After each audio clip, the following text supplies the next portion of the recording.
बात ये थी मौला अली करमल्लाहु वजहुल करीम रसूल करीम सल्लल्लाहु ताला अलैहि वसल्लम के साथ एक मकाम पर आराम फरमा रहे थे, जिसको सहबा का मकाम बताया गया। इमाम जलालुद्दीन सुयूती रहमतुल्लाहि ताला अलैह ने भी इस हदीस को नकल फरमाया।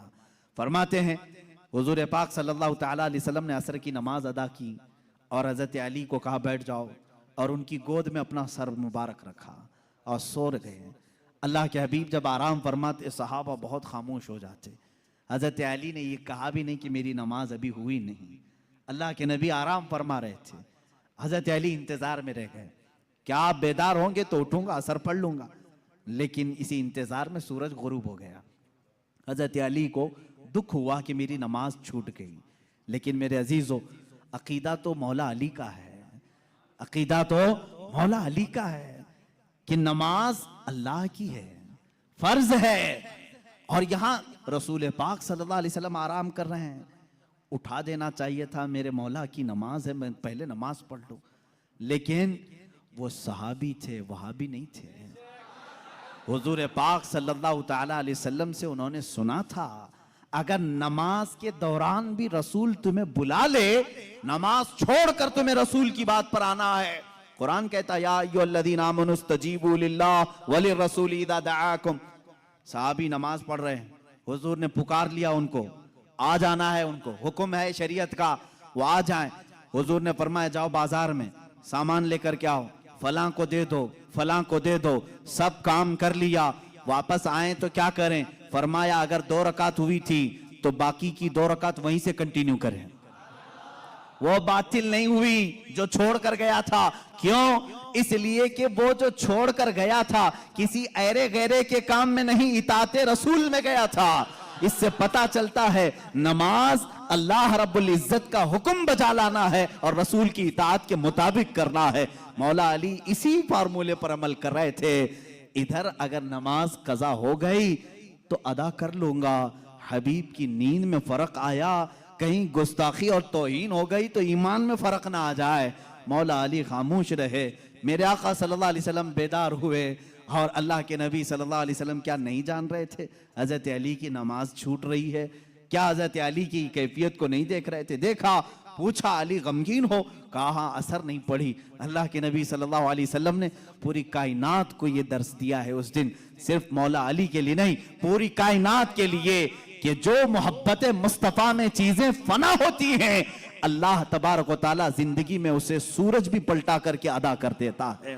हजरत अली रज़ियल्लाहु तआला अन्हु के लिए हुजूर पाक सल्लल्लाहु अलैहि वसल्लम ने डूबे हुए सूरज की तरफ इशारा फरमाया और कहा कि जहां तू डूबा है पलट आ। सूरज फिर वापस तुल हुआ। हजरत उम्मे सलमा रज़ियल्लाहु तआला अन्हा हुजूर की ज़ौजा हैं, फरमाती हैं हमने पहली मर्तबा सूरज को पश्चिम से फिर से निकलते हुए देखा, थोड़ी देर के लिए, ऐसा नहीं कि पूरा निकला। असर के मकाम पर जो पीला सूरज होता है वहीं तक आया। हजरत अली करमल्लाहु वजहुल करीम ने नमाज अदा की, सूरज फिर वापस फिर गुरूब हुआ, इतनी ही देर के लिए आया, फिर पलट गया।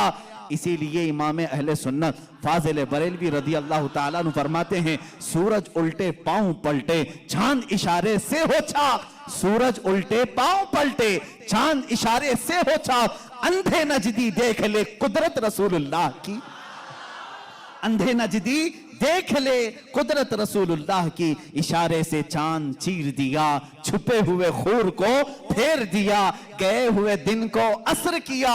ये ताबो तवा तुम्हारे लिए, जमीनो जमा तुम्हारे लिए, मकीनो मका तुम्हारे। रसूल करीम सल्लल्लाहु ताला अलैहि वसल्लम के मौजज़ात, सूरज का पलटाना ये मेरे आका के अजीम मौजज़ात में से है, अजीम मौजज़ात में से। किसके लिए पलटाया गया? मौला अली करमल्लाहु वजहुल करीम के लिए। अजीज़ा ने गिरामी, तारीख में, अब मौजज़ात की तारीख में बहुत सारी चीज़ें मौजूद हैं। यहाँ तक कि मुर्दों को जिंदा करने वाला जो मौजज़ा है, मैंने वो बच्चों के मुतालिक बताया। दूसरी हदीस है, हुजूर पाक सल्लल्लाहु ताला अलैहि वसल्लम खुद फरमाते हैं मैं हुजून मक्का के करीब जो जन्नतुल माला कब्रस्तान है वहां पर था। मैंने अल्लाह की बारगाह में अर्ज किया कि मौला मेरे माँ बाप किस हालत में है मुझे दिखा।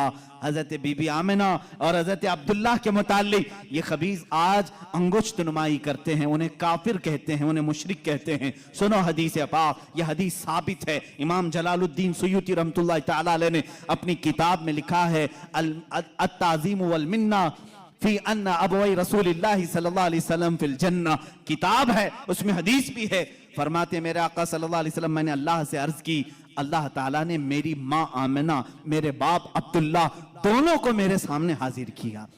وہ وفات پا چکے، سالوں پہلے وفات پائے، اور ان دونوں کو میرے آقا صلی اللہ علیہ وسلم کے سامنے حاضر کیا گیا۔ حضور فرماتے ہیں بی بی آمنہ نے بھی میرا کلمہ پڑھا، حضرت عبداللہ نے بھی میرا کلمہ پڑھا، اور اسی لیے تو ہم کہتے ہیں وہ پاک ہیں میرے آقا صلی اللہ علیہ وسلم، اور پاکوں سے منتقل ہوتے ہوئے آئے ہیں۔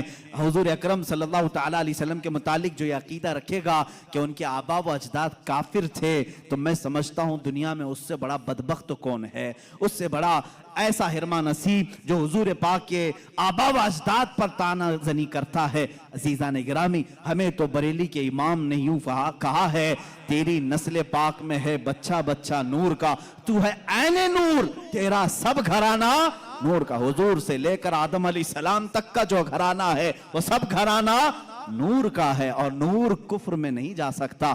عزیزان گرامی وقار، یہ معجزات کا باب تھا، جتنا بھی بیان کروں وہ کم ہے۔ اللہ کے حبیب صلی اللہ تعالیٰ